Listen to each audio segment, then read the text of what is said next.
ආයුබෝවන් පුතේ පුතාලා හැමෝටම ෆුල් වීඩියෝ පැක් එකට ඔයාලව ආදරෙන් පිළිගන්නවා. අද ලෙසන් එක විදිහට අපි කරන්නේ daily English speaking sentences.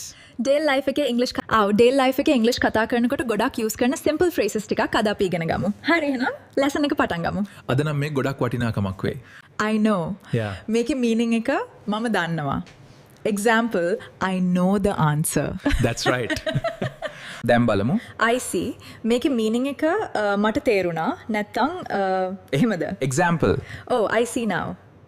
ඊළඟ ෆ්‍රේස් එක of course. මේකේ මීනින් එක සත්තකින්ම. Example, can you help me? Of course. දැන් බලමු.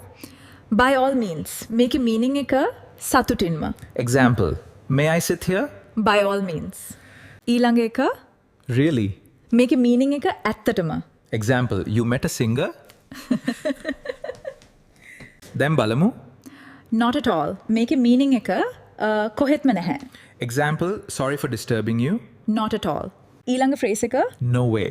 මේකේ මීනින් එක එහෙම වෙන්න බෑ. Example, you bought a Lamborghini? No way. See, that's how you use it.